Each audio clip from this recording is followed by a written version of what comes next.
누가복음 여러분이 잘 아시는 삭개오에 대한 기사입니다. 제가 1절, 여러분들이 2절 같이 교독하기로 하겠습니다. 아멘. 오늘 본문에 삭개오라고 하는 사람이 소개되고 있습니다. 삭개오라는 이름이 밝혀지고 있고요. 그의 직업이 세리장, 또 그의 상태가 부자라고 얘기를 하고 있습니다. 여러분, 세리장, 오늘날 말하면 세무서장쯤 되겠네요. 좋은 직업이에요. 또 부자예요. 근데 그 직업이 있지 않습니까? 유대인들, 특히 경건하다고 여기는 바리새인들이 가장 혐오하는 대상이 세리였습니다. 세관원이었죠. 삭개오는 가장 싫어하는 일에 재능이 있었어요. 업적도 인정을 받고 있는. 그래서 여리고 그 세무서, 세관의 세리장, 가장 우두머리가 되었다라는 것이죠. 당시 세리들의 별명이 허가받은 도둑이라고 알려져 있습니다. 합법적으로. 왜냐하면 세금을 거둘 때 로마 제국의 힘을 얻고 자기들 멋대로 세금을 정해서 백성들에게 일방적으로 세금을 부여해서 재산을 착취하는 그런 일들이 너무나 많았기 때문에 그렇죠. 그래서 유대인들은 세리를 매국노와 창기버금가는 죄인의 그룹으로 묶었단 말입니다. 삭개오의 재산이 점점 늘어나게 되었습니다. 그 누가 보아도 그가 부자인 건 확실해요. 처음에는 그는 아마 돈이 있으면 다지, 돈만 있으면 행복하겠지라고 알았을 것입니다. 그러나 삭개오가 막상 원하는 부자가 되었습니다. 근데 이런 게 너무 많아요. 우리가 한 가지 우리가 얻기 위해서 열심히 살지만 열심히 살았는데 지나고 나니까 허망해지는 것도 있고요. 또 이런 것도 많고 돌이킬 수 없는 것들이 너무나 많아요. 여러분 그런 후회가 있지 않기를 바랍니다. 근데 후회가 어떻게 있지 않겠어요. 어쨌든 삭개오는 그렇게 열심히 살았지만 결국 재물은 얻었지만 또 좋은 직업은 있지만 이웃을 잃어버렸죠. 무엇보다도 하나님을 잃어버린 자가 되었다라는데 우리는 오늘 삭개오의 상태를 주목해 봐야 되는 것입니다. 우리가 이 삭개오의 기사고 압달랏과 한번 연관해서 얘기해요. 항상 성경은 중심 본문에서 전후를 살펴봐야지 조금 더 의미를 살펴볼 수가 있다고 얘기했어요. 누가복음 18장에 보면 예수님께 찾아온 부자 청년이 나와요. 그래서 예수님께 묻습니다. 선생님, 내가 무엇을 하여야 영생을 얻겠습니까? 라고 묻습니다. 그러니까 예수님께서 말씀하시죠. 내가 계명을 안 하니 간음하지 말라, 살인하지 말라, 도둑질하지 말라, 거짓 증언하지 말라, 내 부모를 공경하라 이렇게 했는데 부자 청년이 그거요? 저 어렸을 때부터 다 지켰어요. 그러니까 저는 영생, 구원을 얻을 자격이 있지요 라고 얘기했습니다. 그러면 이에 반해서 오늘 삭개오는 어느 계명을 어긴 겁니까? 도둑질하지 말라라는 계명을 어긴 거 아닙니까? 불이한 방법으로 남의 재산을 가로챘으니까 이 도둑질하라는 계명을 어긴 거예요. 그러면 삭개오는 자기가 저지른 행위만으로 본다 그러면 결코 영생을 얻을 수 없는 사람이야. 불가능한 거예요, 자기 힘으로. 그리고 삭개오는 또 부자라고 했습니다. 다시 이 부자 관원 얘기로 들어와서 예수님께서 그래 잘했네. 근데 부자 청년에게 이런 거예요. 너가 있는 거 있지 않니? 그거 다 팔아서 가난한 자들에게 나눠주고 나 따라와. 그러면 삭개오가 주님이 어디 가시든지 나는 따르겠습니다. No matter where you go, I will follow you. 이렇게 했을 법한데 그러지 않았습니다. 그 부자 청년이 뭐라고 얘기하고 있냐면 심히 큰 부자니까 이 말씀을 듣고 심히 근심해요. 가더라. 지금 삭개오는 도둑질한 데다 또 부자였어요. 불의한 방법으로. 그러니까 이 삭개오에게 있어서는 도저히 불가능한 일이 찾아온 거란 말입니다. 예수님께서 이 부자 청년의 모습을 보고 제자들에게 말하는 거예요. 예수께서 그를 보시고 이르시되 재물이 있는 자는 하나님 나라에 들어가기가 얼마나 어려운지 낙타가 바늘귀에 들어가는 것보다 부자가 하나님 나라에 들어가는 것이 쉬우니라. 이건 불가능하다라는 것입니다. 그러니까 결국 이 부자 청년이 예수님을 따르지 못했습니다. 결국 부자가 청년이 구하는 영생도 얻을 수가 없었으면 당연한 얘기 아닙니까? 그걸 감안한다 그러면 오늘 삭개오의 구원 사건은 구원과는 너무나 먼 거리가 있는 사람에게 구원이 주어졌다는 데서 놀라운 사실을 금치 못해야 되는 것입니다. 우리가 삭개오가 나무에 올라가서 주님을 봤기 때문에 구원을 얻었냐? 이건 너무나 여러분 뻔한 얘기는 여러분 우리에게 와닿지가 않습니다. 삭개오에게 분명히 주님께서 말씀하셨잖아요. 오늘 구원이 이 집에 이르렀다. 그럼 삭개오는 어떻게 구원을 받았는가? 오늘 그 과정을 본문에서 살펴보시도록 하겠습니다. 삭개오가 이제 예수님이 자신의 마을인 여리고를 지나간다라는 소문을 듣고, 여리고라는 지점을 우리가 계속 3주 동안에 그 소경, 문둥병자, 그 다음 삭개오까지 이어집니다. 마지막으로 지나가시는 거예요. 근데 그 소문을 들었습니다. 근데 삭개오가 그림에서 보듯이, 그림은 조금 그래도 했는데 키가 작은 것으로 묘사하고 있습니다. 근데 예수님 보고자 하는 무리가 너무나 많았다는 사실을 알아요. 그래서 예수님께서 이 여리고를 통과하면 꼭 길목에 틀림없이 지나가는 지점을 알고 있을 거예요. 그 길목, 그 뽕나무, 개역개정에서는 돌감람나무라고 있어요.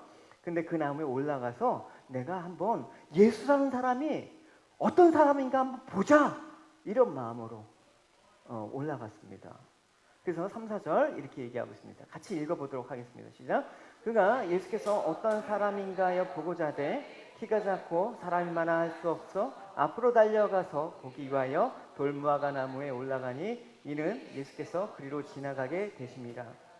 그러니까 삭개오가, 세리장 삭개오가 주님을 보려고 하는 마음을 지녔다. 이게 참으로 놀라운 사실이긴 합니다. 그 지금 있어야 될 곳은 마땅히 세리장으로서 세간에 앉아서 세금을 계산하는 일에 전념을 해야 되는데, 자기가 하는 일을 지금 제쳐두고 주님을 보려고 애썼다는 사실은 갑자기 생긴 것입니까? 아니면 저 사람 유명하다며 한번 가자, 갑자기 본 마음이 아니겠습니다. 세리 삭개오에게는 평소에 마음이 있었다라는 것을 반증합니다. 이제 본문을 통해 살펴보겠지만, 이런 마음에 드는 까닭은 자신의 넉넉한 재물에도 불구하고 이게 지금 지역 주민의 소외되는 처지에 있기 때문에 이게 지금 예수라는 사람에 대한 소문을 들었을 거예요. 저 사람이 어떤 사람인가라는 소문을 들었는데, 소문에 의하면 세리와 죄인들의 친구로 소문한 예수라는 인물이 온다. 그렇게 들으니까 도대체 저는 어떤 사람일까? 다른 사람들이 다 상대를 안 해는 나 같은 사람의 친구래, 이런 소문이 있었죠. 인자가 와서 먹고 마시매 너희 말을 보라, 먹기를 탐하고 포도주를 즐기는 사람이고 세리와 죄인의 친구로다, 이런 소문을 들었다라는 거예요. 또 한 가지 들었던 소문은 뭐겠습니까? 삭개오가 들린 소문은 주님이 세리, 자기가 같은 직업을 가진 세리 마태라는 사람을 불러서 제자로 삼으신 소식을 들었을 것입니다. 그러나 나 똑같은 사람을 제자로 삼을 정도면 도대체 저 사람은 어떤 사람일까? 같이 할 수 없는 사람이라는 그런 인식을 갖고 있는 나에게 감히 어떻게 예수님께서 그런 일이 이루어졌을까 궁금하기도 했죠. 그래서 주님을 만나 뵙고 싶은 마음이 들었을 것입니다. 여러분, 근데 이런 마음이 든다고 해서 내 의지나 어떤 내가 그냥 기분에 따라서 한번 만나봐야겠다라는 호기심으로 치부할 건 아닙니다. 아무에게나 그런 마음과 의지를 주십니까? 빌보세는 너희 안에 행하시는 이는 하나님이시다. 하나님께서 자기의 기쁘신 뜻을 위하여 너희에게 소원을 둔다, 열망을 주신다, 그런 마음을 주신다, 그걸 얘기하고 있습니다. 그러니까 우리 안에서 행하시는 하나님, 우리의 소원을 두고 하나님께 나가게 하시는 하나님, 하나님 뜻에 따라 행하게 하시는 하나님, 그러니까 삭개오는 그 마음을 하나님께서 주셨다라고 얘기할 수가 있습니다. 그 열망이 있어야지 행함이 있는 것입니다. 그래서 우리 마음속에 하나님께서 주신 선한 열망이라는 게 있어요. 그죠, 여러분? 이게 정말 하나님의 뜻 같아. 그런 열망을 주셔서 어떻게 순종하는 게 여러분 복된 겁니다. 할렐루야. 내가 정말 기도하고 싶은 열망이 있어. 근데 그 열망 가운데 내가 지금 하고 있는 일이 있지, 내가 지금 중요한 일이 있는데 내가 지금 기도할 시간이 없어. 그럼 기도하는 열망을 주신 그 하나님의 마음에 응하지 않은 그런 안타까움이 있다는 것입니다. 예를 들어서 예배드리고 싶은 열망이 있어. 선한 일을 하고 싶은 열망. 이 모두가 하나님께서 우리에게 주신 선한 마음들이라는 것입니다. 이런 마음들을 자꾸만 붙잡고 나가는 여러분 삶을 살아야 돼요. 그래야지 우리의 마음의 밭이 기경이 돼요. 안 그러면 여러분 우리 마음이 계속해서 하나님이 이 마음을 주실 때 무시하고 다음에 언젠가는 그 마음들이 강팍해져 갖고 이런 열망이 잘 안 와. 그냥 뻔하고 고리타분한 신앙생활을 하는 거야. 그래서 이런 찬양 있지 않습니까? 예배하는 선한 마음 주시고 참 소망이 되신 주. 선한 마음을 주셨을 때 소망이 되신 주님을 바라보게 된다더라. 이게 시편 107편 말씀이에요. 여호와께서는 저희들의 소원의 항구로 인도하시는도다. 어떤 마음으로 주시고? 선한 마음으로. 우리에게 주시는 하나님의 마음이 있잖아요, 여러분. 그 마음들 여러분 날마다 잘 확인하셔야 돼요, 여러분. 이런 열망이 있을 때 우리를 가로막게 하는 것들이 있습니다. 현실적인 것들. 그죠? 살기가 여러분 얼마나 힘들어요. 만만치가 않은 삶들이에요. 우리를 가로막는 현실, 상황들. 삭개오는 키가 작았다고 했는데 아주 몹시 작은 난장이었을 거라고 추정을 하고 있습니다. 그러니까 키가 좀 작았으면 뭐 까치발을 뛰고라도 무리가 있더라도 볼 수가 있는데 그 정도도 안 됐다라는 거예요. 그래서 사람들이 다 가로막혀 있는 그 장벽의 현실에서 주님을 보고 싶은 그 열망 때문에 나무에 올라갔다라는 것입니다. 여러분 우린 이런 추정을 또 할 수가 있어요. 그가 태어날 때부터 난쟁이였기 때문에 사람들로부터 수많은 수모를 가지고 받고 성장을 했을 것입니다. 그러니까 자기의 존재 가치를 알리기 위해서 세리의 길을 택하고 부를 축적했을 것입니다. 내가 신체적인 핸디캡이 있지만 내가 돈으로 보상받아서 너희들한테 내가 보여줄 게 있어. 이런 마음으로 살았을 것입니다. 어쨌든 삭개오가 키가 작은 핸디캡이 원인이 되어서 키가 크다 그러면 올라가지 않았을 그 상태, 뽕나무로 올라갔단 말입니다. 그로 인해서 주님의 눈에 띄게 됐다는 것입니다. 그러니까 결국은 키가 작은 핸디캡이 주님을 만나게 된 요인이 된다라는 것입니다. 우리가 넉넉하면 주님을 볼 줄 알고 상황들이 좋으면 여러분 우리가 신앙이 좋고 믿음이 잘할 줄 알지만 그런 사람이 여러분 드물요. 아예 없다라고 생각하시면 돼요. 여러분 우리가 주님을 만나게 되는 그 핸디캡이 축복의 요소가 되는 예가 참 많습니다. 사회적 신분이 낮기 때문에 주님을 찾아오는 사람이 있습니다. 그 사람 높은 어떤 사람이었다 그러면 잘 안 돼요. 여러분 나만 장군도 그 수리아의 군대 장관이었어요. 그 사람이 정상적인 사람이 주님을 찾았을까요? 온몸에 문둥병이 걸려서 어떻게 손쓸 방법이 없으니까 자기 신부님에도 불구하고 그 이스라엘 가고 낫게 해주십시오라고 무릎 꿇은 거 아닙니까? 가난하기 때문에 주님을 의뢰하는 것입니다. 공중에 났던 새도 먹이시는데 하나님께서 엘리야가 피신가했을 때 그리 시냇가에서 까마귀를 통해서 먹을 것을 공급해 주셨는데 주님 찾는 그 사람들에게 하나님께서는 양식을 공급해 주십니다. 병들었기 때문에 주님께 매달리는 사람이 있습니다. 사회적으로 또 범죄에서 도무지 사회의 일원이 될 수 없는 그런 무지막지한 흉악범이라도 그러기 때문에 주님을 찾는 사람이 있습니다. 세리가 바로 이 삭개오가 바로 그런 사람이었습니다. 내가 제일 잘 나가기만 하면 핸디캡이 없다면 주님을 쉽게 영접할 수 있을 거라고 생각하는데 그런 사람은 자만해서 주님의 은혜에 대한 필요성을 별로 잘 못 느낍니다. 주님을 찾지 않아도 모든 것들이 다 충족한데 누가 주님을 찾겠습니다. 그런 사람은 여러분 없어요. 여러분 없다라고 단정 지은 이유는 바로 우리가 주님 앞에 가장 큰 핸디캡을 갖고 태어났기 때문에 그래요. 모든 사람이 죄를 지어서 하나님 영광이 이룰 수 없다라는 이 죄를 가진 핸디캡이 있기 때문에 아무도 이 핸디캡을 벗어나면서 주님을 죄 없다 내가 의인인 상태로 주님을 만날 수가 없단 말입니다. 상징적으로 보자면 우리가 다 삭개오 같은 영적인 난장이들입니다. 너무나 보질 못해요, 여러분. 지금 눈에 보이는 이 세상 가운데 그 거인 같은 골리앗 가운데 세상에 우리가 보는 거는 우리 시야가 있는 그런 세상, 이 세상 밖에 또 이 세상을 경륜하시고 주관하시는 주님의 그 일하심을 보지 못하는 이 영적인 난쟁이들인 우리들, 죄로 인해서 우리의 핸디캡을 갖고 있는 우리들은 이 죄악된 이 현실을 깨닫게 된 자만이 주님의 구속의 은혜를 믿게 되는 것이죠. 사도 바울도 이걸 깨달았어요. 사도 바울 얼마나 대단한 사람이에요, 여러분. 학벌이나 집안이나 뭐 로마 시민권이나 부족할 게 없는 사람이었습니다. 그때 주님을 만났을까요? 아니에요, 여러분. 그때 만난 게 아니라 자신의 이 핸디캡이 느껴졌을 때, 내가 약함이 깨달았을 때 주님을 만나게 된 거예요. 보십시오. 고린도후서에 내가 이르기를 내 은혜가 내게 족하다. 이는 내 능력이 약한 데서 온전하여짐이라 하신지라. 이러므로 도리어 크게 기뻐함으로 나의 여러 약한 것들에 대하여 자랑하리니 이는 그리스도의 능력으로 내게 머물게 하려 함이라. 그러므로 나는 약할 때나 모욕을 받을 때나 궁핍하게 될 때나 핍박을 받을 때나 어려움이 있을 때나 그리스도를 위해 기뻐합니다. 왜냐하면 나는 약할 그때 강하기 때문입니다. 자신의 약함을 발견할 때 주님의 은혜가 나타났다. 그래서 내가 약함을 자랑하는 이유는 뭐다? 주님의 그 은혜와 능력이 내게 머물게 하려 함이다 라고 고백을 하고 있습니다. 그러니까 천국으로 인도하는 하나님의 은혜가 크게 느껴지잖아요. 그 은혜가 너무나 큰 사람은 자신의 약함을 깊이 깨달은 사람이에요.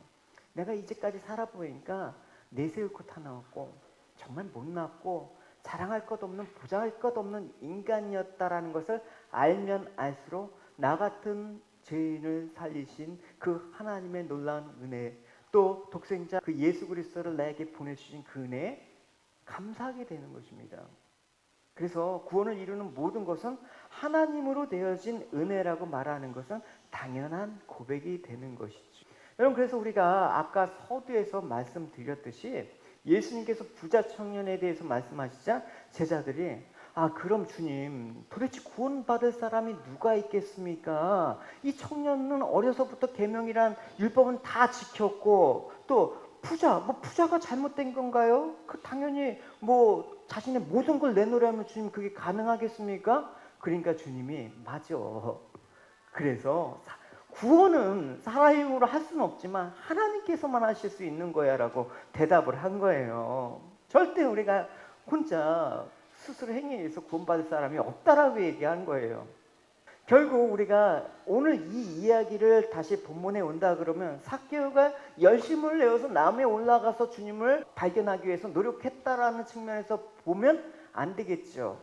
왜냐하면 주님은 그 수많은 무리들 삭개오가 올라갔다고 해서 주님이 꼭 그를 발견해야 될 그게 상황이 됩니까? 못 보고 지나쳤으면 어떻게 했습니까? 근데 삭개오에게 이미 주님께서는 여리고에 올 때부터 누구 한 사람 삭개오를 만나기로 작정하시고 오셨다라는 것입니다. 그러니까 삭개오가 사실 나무에 올라가지 않았던 상태에서 군중 속에서 주님을 보려고 막 하는데 주님의 눈에 안 띄더라도 주님께서는 그 무리 속에 있는 삭개오야 나와라, 충분히 이렇게 하셨을 것입니다. 그러니까 결국 삭개오가 나무에 올라가서 주님을 만난 것이 아니라 오히려 주님이 나무에 올려서 나무에 달려서 우리를 만나신 것입니다. 삭개오를 만나신 것입니다. 이게 바로 우리의 이야기입니다. 우리가 주님을 찾은 것처럼 보이지만 사실은 주님께서 십자가에 달리심으로 인해서 우리를 만나 주셨다는 것입니다. 이게 구원이라는 것입니다. 할렐루야.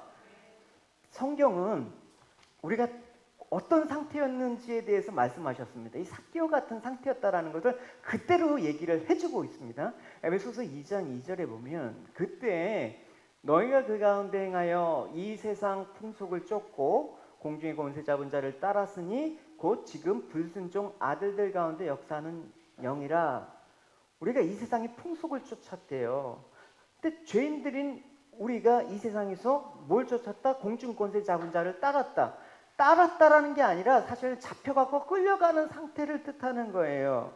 그러니까 이 세대를 성경은 뭐라고 얘기합니까? 악한 세대라고 얘기하는 것입니다. 악한 세대. 이 악한 세대는 반드시 사단보다 더 큰 힘이 센 존재가 우리를 끌어와야지만 우리를 끄집어낼 수가 있는 거예요, 여러분. 여러분 보십시오. 예를 들어서 모래 사막 같은 데서 구덩이에 빠지면 혼자 힘으로 못 빠져나와요. 누가 외부에서 잡아서 끌어내야지만 되는 것이죠. 모래가 빨아들인 힘보다 더 센 힘으로 끌어당겨야 되는 거예요.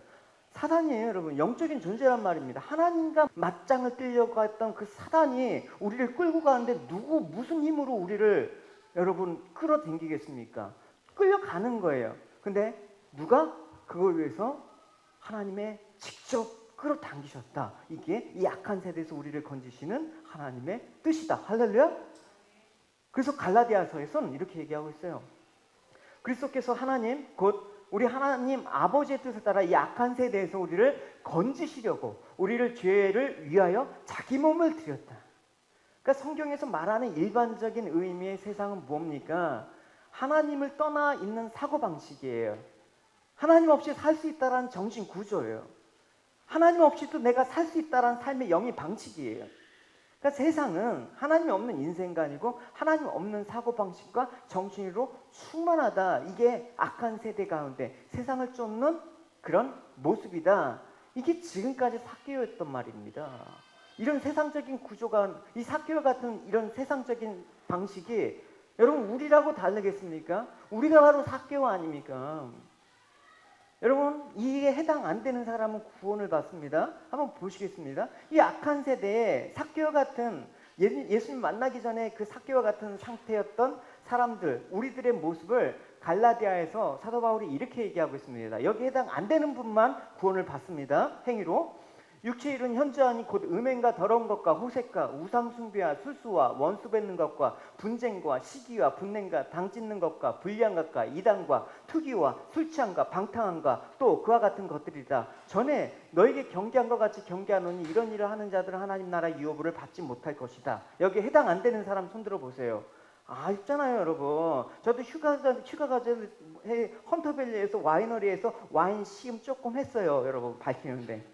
네, 술 먹지 말라고 술 먹지 말라고 하는데 와인 도대체 그 맛이 어떤가 지금 종류별로 조금씩 하다가 도저히 안 되겠어요. 왜냐면 알코올 자체가 내 몸에 안 맞으니까. 그래서 사이다로 바꿨어요. 어쨌든 우리가 이런 악한 세대를 쫓아서 사는 사람인데 어떻게 우리가 착한 일을 해서 어떻게 우리가 열심으로 믿어서 구원을 얻자 이런 말이 나오겠습니까? 그러니까 이런 것들을 즐기면서 사는 사람들을 세상 풍속에 쫓는 사람들, 이게 세상 사람들이라고 얘기하는 거예요. 그러니까 우리가 생각을 해보시오. 알게 모르게 이런 사고에서 완전히 지배당하고 있지 않습니까? 외모 자체도 세상에 의해서 통제받습니다. 유행에 따라 옷도 입고 유행에 따라 머리도 하고 유행에 따라 말도 하고 뭐 유행 따라 사는 것도 제멋이지만 나는 좋아 님과 함께 뭐 이렇게 하면서 유행에 따라 말도 하고 그게 뭐 유행이 뭐길래 반항 못하고 질질 끌려가는 우리들의 모습을 보게 된다라는 것입니다. 남이 뭐하면 나도 해야 돼. 남이 저렇게 살면 나도 저렇게 해야 돼. 이게 너무나 여러분 우리는 그런 세상 속에서 그게 당연한 것처럼 길들여 왔어요. 너는 세상의 풍조와 유행과 사고와 그런 문화를 거슬려야 된다라고 주님께서 말씀하시죠. 시편에 이런 말씀이 있어요. 마음이 상한 자에게 가까이 하신다. 죄로 마음이 아파하는 사람들을 구원하신다. 마음이 상했다라는 말은 뭐예요? 영어로 broken hearted라고 돼 있어요. 뭐 직역하면 마음이 깨어진 상태. 마음이 왜 깨졌습니까? 맡겨서는 안 되는 이상한 주인에게 내 마음을 맡겼기 때문에 그 주인이 내 마음을 함부로 취급해서 깨져버린 것입니다. 사단에게 우리에게 빼앗겼기 때문에 그냥 사단의 밥이 되는 것입니다. 여러분, 하나님은 분명히 우리를 당신의 형상에 따라 창조하셨다라고 얘기했습니다. 당신의 형상이라 그러면 가장 소중한 소유로 존재하는 소유로 여긴다라는 거예요, 여러분. 자녀 여러분, 왜 내 자녀가 귀해요? 내 형상에 따라 태어난 거 아닙니까? 크면 클수록 나를 꼭 닮아요. 네? 꼭 닮아 있어요. 제가 일주일에 딱 하루 향수를 써요. 향수 쓰는 이유는 그거예요. 주일날 뭐 좋은 냄새 풍기려고 하는 게 아니라 옷장에 이제 옷을 딱 꺼내서 입으면 옷장에 이렇게 했던 묵었던 냄새 있잖아요. 그걸 털어버리려고 향수를 뿌리고 나온단 말입니다. 주일날 오전만이에요. 그래갖고 근데 오늘은 그냥 깜빡하고 제가 나왔어요. 계단에 내려가고 쭉 내려가고 있는데 향수를 안 뿌렸어. 그래갖고 돌아 올라갔어요. 그래갖고 돌아가고 향수를 뿌리고 왔단 말입니다. 그러니까 아내가 저한테 핀찬을 주더라고요. 향수 뿌리려고 올랐어?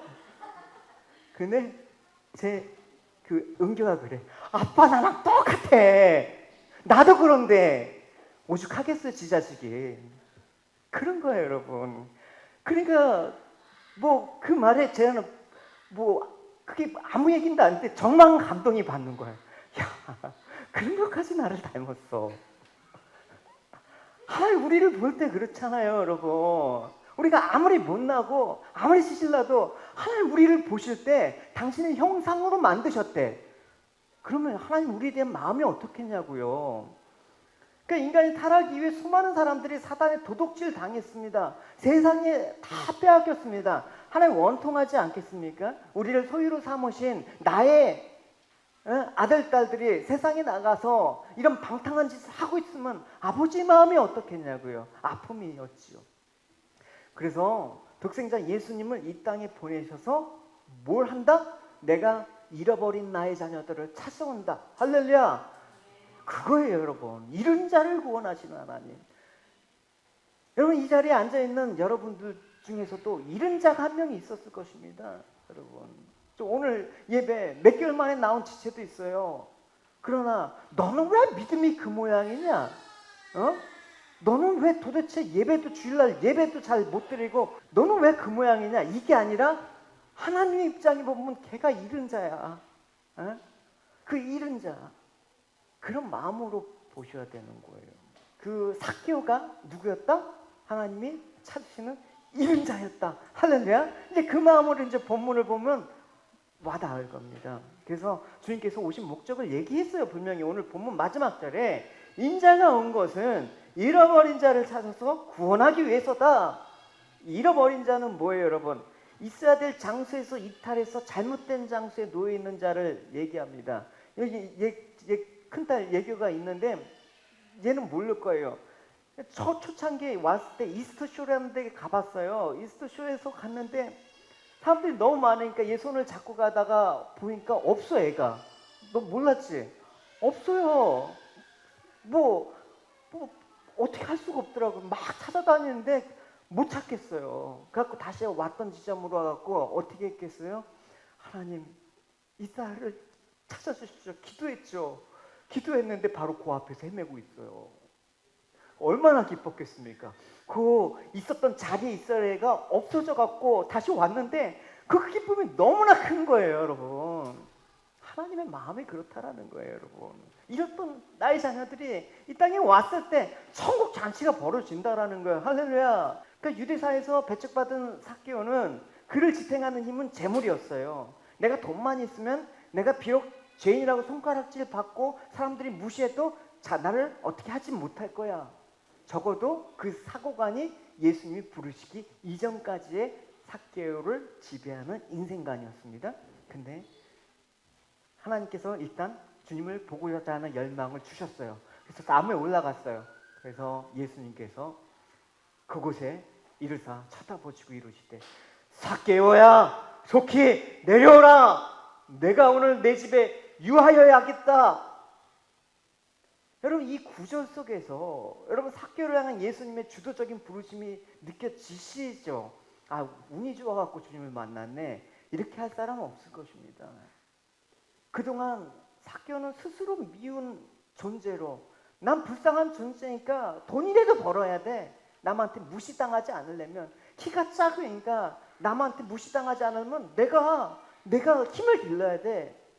근데 주님께서 아무도 나를 무시했던 그 수많은 사람들을 무리 앞에 나를 부르셨다. 흥분되지 않아. 누가 지금까지 내 이름 제대로 불러본 적이 없어. 다 저 사기꾼, 매국노, 나쁜 놈이라고만 불렀지 삭개오라는 그 이름을 부른 사람이 없단 말입니다. 근데 내 이름을 불러준 그분을 여러분 만났다라는 거예요. 그러니까 평소에 세리장 이 삭개오의 직업과 행실을 못마땅히 여긴 이 여리고 주민들이 예수님의 말과 행동에 아주 적지 않은 실망을 했을 것입니다. 그러니까 7절에 보면 이 여리고 주민들은 못마땅히 여겼을 것입니다. 그래서 무사람들이 보고 수군거리기를 저 예수라는 사람은 자꾸만 저런 죄인의 집에 들어가갖고 자꾸만 어울리는 거야. 우리가 기대했던 메시아의 모습과 너무나 다른 모습이잖아 하면서 수군거렸다라는 것입니다. 그러니까 여러분 이 예수님이 이 사람들이 수군거리는 이유를 너무나 잘 알고 있었습니다.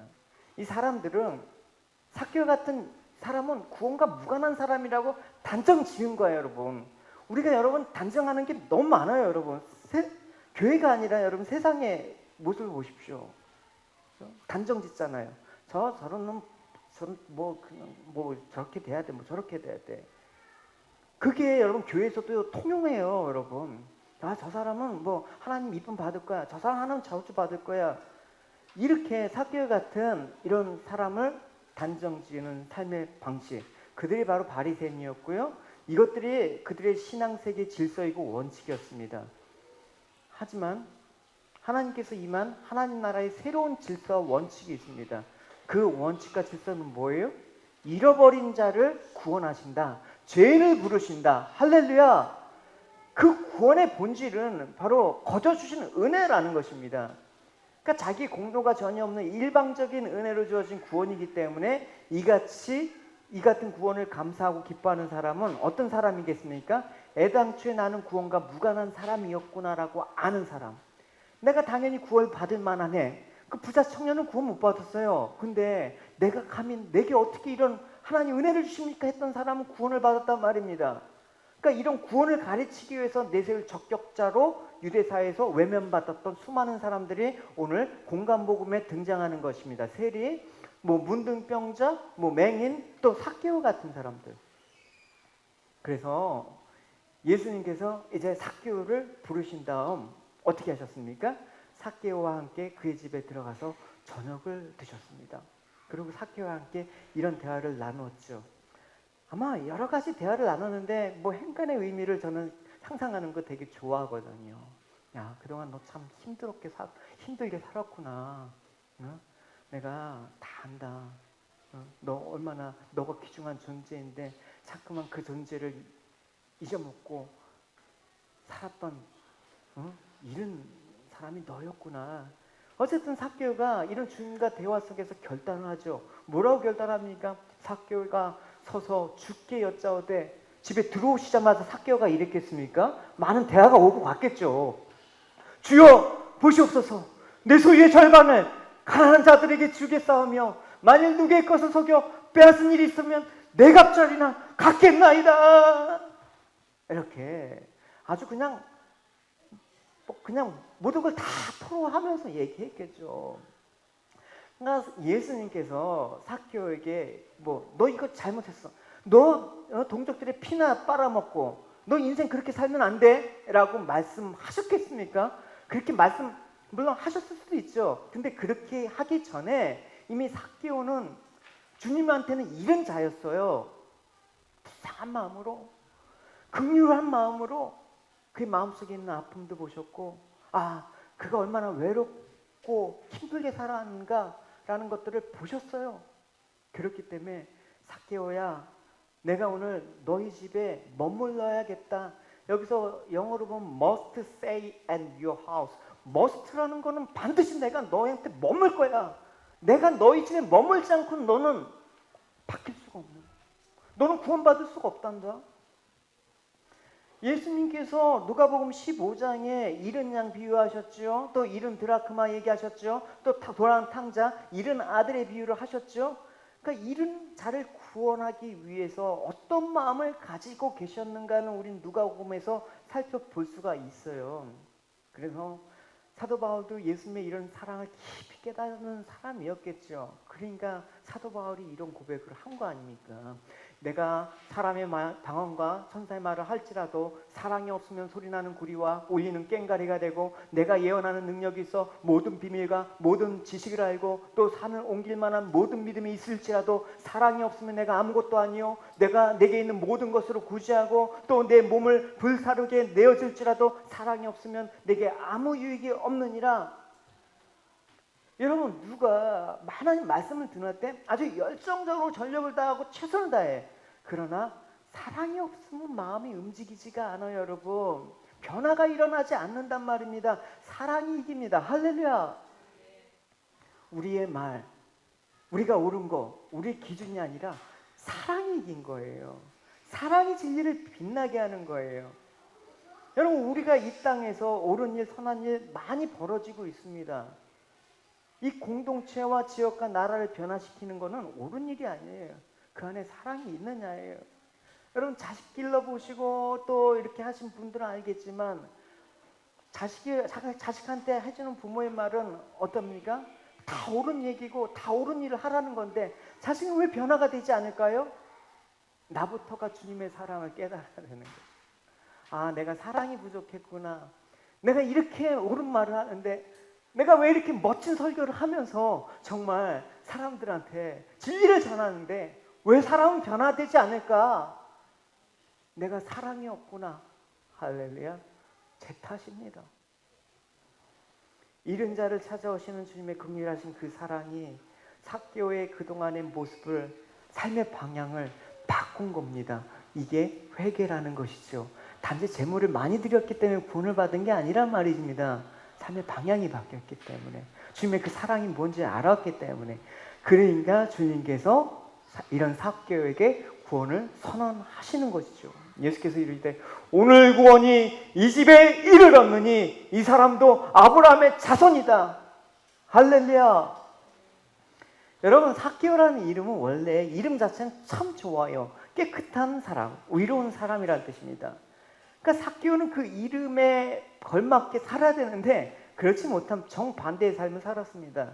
로마의 식민지가 되어 학대받고 착취하는 자기 민족들과 함께 고난을 받는 삶을 택하기보다는 차라리 손가락질 받는 한이 있더라도 내 사리 사욕을 위해서 동족의 피를 빠는 세리의 길을 택한 것입니다. 그래서 결국은 세리장까지 되었습니다. 그런데 그가 어떻게 구원을 받았다고요? 주님이 삭개오의 집에 들어가시자 깨끗한 사람, 의로운 사람이 된 것입니다. 할렐루야. 구원이란 절대 소유의 문제의 변화가 아닙니다. 내가 구원을 받았다고 해서 정말 물질이 많아지거나 어떤 병이 고쳐졌다는 그 얘기가 아닙니다. 구원이란 소유의 문제가 아니라 내 존재가 바뀌는 게 구원이에요. 그래서 주님께서 삭개오야, 내가 내 집에 유하겠다. 존재가 바뀐 거예요. 삭개오가 무슨 소유가 바뀌었겠습니까? 오히려 자기가 벌어놓은 재산들 다 내어드렸는데 그게 아니라 자기의 존재가 나는 원래 이름이 중요한 사람이었구나. 사랑받을 수 있는 사람이었구나. 하나님이 나를 잃은 자를 보시는 그 마음으로 나를 보게 된 거예요. 나를 불러주신 그 예수님의 존귀한 이름이 나에게 들어오니까 존귀한 분이 불러주면 내가 존귀한 거잖아요, 여러분. 안 그렇습니까, 여러분? 네. 그래서 삭개오는 예수님을 만나고 재물이 아닌 주님만이 나입니다. 주님이 나의 영광이다. 주님과의 관계, 주님께 들어가 있는 거, 주님이 내 안에 계시는 거, 그것이 바로 영광이다라는 것을 알았기 때문에 이거 아무짝에도 쓸모없는 내가 사도 바울과 같이 이 재물, 내가 가졌던 모든 것들을 배설물과 같이 그냥 버릴 수 있었던 것입니다. 이게 부자 청년과 삭개오의 차이예요. 하나님 나라의 새로운 질서와 그런 삶의 방식을 배우게 된 거예요. 이렇게 사는 거구나라는 것들을 배우게 된 거예요. 그래서 주님께서는 요한복음에 포도나무와 가지에 비유해서 이렇게 말씀을 하시죠. 내 안에 거하라, 나도 너희 안에 거하리라. 가지가 포도나무에 붙어 있지 않으면 스스로 열매를 맺을 수 없나니 너희도 내 안에 있지 아니하면 그리하리라. 하나님은 열매를 원하십니다. God wants us to bear fruit. 그러나 우리는 열매를 맺는 일에 실패한 사람들이에요. However, we often fail. 우리 스스로 하나님이 기뻐하시는 열매를 맺을 수 없단 말입니다. 그래서 예수님께서 내가 저 안에 저가 내 안에 거하라는 말씀을 하시는 것입니다. 참 포도나무에 붙어있는 가지로 살아라는 얘기죠. 열매는 내가 맺는 것이 아니라 그리스도의 관계에서 자연적으로 맺어지는 것입니다. 우리는 가지이고 가지가 열매를 맺는 것은 자기 스스로가 아니라 나무에 붙어 있음으로써 나무에 의해서 열매가 맺혀지는 것뿐입니다. 하나님 우리를 참 포도나무 가지에 접붙이셨습니다. 따라서 접붙임을 받은 가지답게 사는 것은 내 스스로 열매를 맺겠다고 나서지 않는 것입니다. 다만 예수 그리스도를 의지하고 예수님으로 되어질 뿐이라는 것을 잊지 않고 사는 것입니다. 오늘 서두에 언급했던 부자 청년이 예수님께 찾아와 영생에 대한 질문을 했을 때 유심히 보면 이렇죠. 내가 무엇을 하여야 영생을 얻겠습니까? 라고 물었습니다. 여러분 구원을 받기 위해서 무엇을 노력해서 받으려고 하지 마십시오. I don't want you to try to earn salvation. 그건 종교가 되는 것입니다. 이미 주님께서 우리 안에 들어와 거하여 구원을 받았기 때문에 그 은혜에 감사하기 때문에 열심을 내십시오. 성도는 주 안에 있으면 주님에 의해서 살아가게 되어 있습니다. 그리고 주 안에서 자연히 주님의 것으로 열매 맺어지게 되어 있습니다. 그래서 성도는 어떤 열매든 오직 주님만 높이게 되는 것입니다. 예수님의 가지로 살아가는 것, 이것을 위해서 하나님은 우리를 예수 안에 있게 하셨습니다. 예수님의 가지가 된 것, 이것이 복입니다. 이것이 바로 예수님께서 오늘 삭개오에게 오늘 내가 내 집에 유하여야겠다, 거하겠다라고 하신 참된 의미입니다. 내 집이라는 것은 집입니까? 내 몸, 성전 아닙니까? 내 안에 거하시겠다라는 얘기예요.